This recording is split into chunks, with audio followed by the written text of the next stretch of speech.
Linda, c'est ton tour. La Bible dit que tu dois te soumettre à ton mari. La soumission, c'est quoi? C'est pas l'esclavage. La soumission, c'est le respect. C'est tout ce que ça veut dire. Ça veut dire, femme, respecte ton mari. Tu sais, tu peux tout donner à un homme. Tu peux tout lui donner. Mais s'il ne sent pas que tu le respectes, il ne peut pas être comblé. Donc, il aime ça. Il faut lui donner ce qu'il aime pour qu'il soit épanoui. Tu as compris? Maintenant, il y a une deuxième chose dont l'homme se nourrit. Ma fille, parfois, ton cœur est couché à côté, son amour est là, et puis il est 2 heures du matin, et puis lui-même, il ne maîtrise pas certaines choses. Il se retrouve dans ses conditions normales, c'est pas anormal, normal de température et de pression. Et il va dire, mon amour. Quand il dit mon amour à 2 heures du matin, comment tu réponds? Oui, mon cœur. Ça peut lui arriver d'être dans les mêmes conditions à 5 heures du matin. Comment tu réponds? Oui, mon cœur. 13 heures. Mon amour?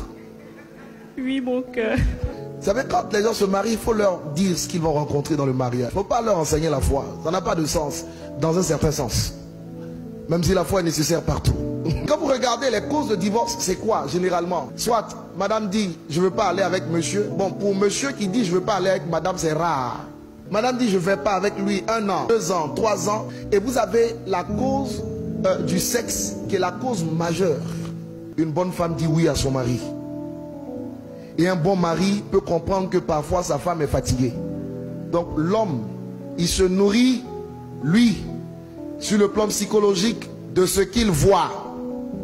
Toi, tu te nourris de ce que tu entends. Ça veut dire que tu dois t'arranger tous les jours pour être tout aussi belle que tu l'es aujourd'hui. Les cheveux toujours bien faits, le maquillage toujours bien à l'endroit, les sprays, les déodorants comme il faut. Tu dois toujours être prête pour accueillir ton mari. Quand tu sortiras de chez toi, tu es une femme mariée. Il y a des parties de ton corps qu'on ne doit pas voir, qui sont réservées uniquement à ton mari. Mais s'il te plaît, Linda, quand tu es à la maison, ne t'habille pas à la maison comme tu t'habilles dehors. Ton mari doit être capable de voir ce que personne d'autre ne voit. Une femme sage a 2 faces. Il y a la face du dehors et la face du dedans. Quand tu es avec ton mari chez toi, ma fille, s'il te plaît, ne va pas me mettre une robe qui part du cou jusqu'au bout des orteils. Arnaud doit voir que Dieu t'a donné de belles jambes. Arnaud doit voir des choses que personne d'autre ne peut voir. Et il doit se réjouir en voyant ces choses. N'oublie pas, il fonctionne par les yeux. Donc tu dois lui en mettre plein la vue.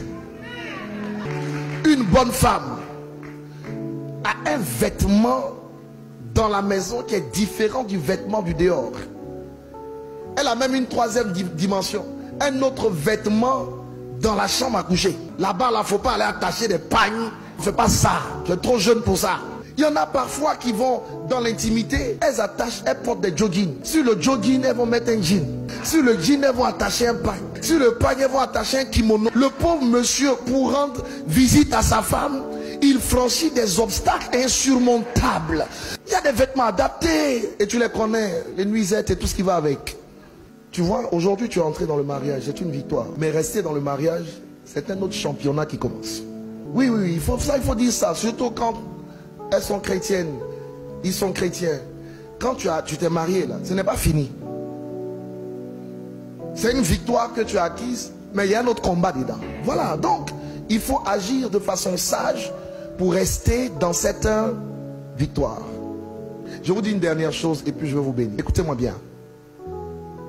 Arnaud, pour que tu puisses gagner ta femme, il faut gagner son cœur.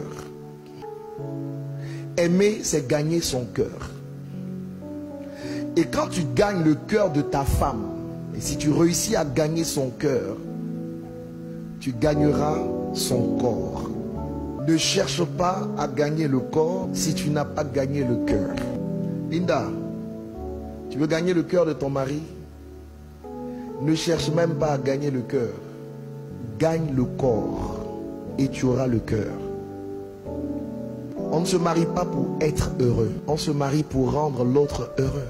Et si tu le rends heureux et qu'il te rend heureuse, vous vous rendez heureux. Vous êtes heureux.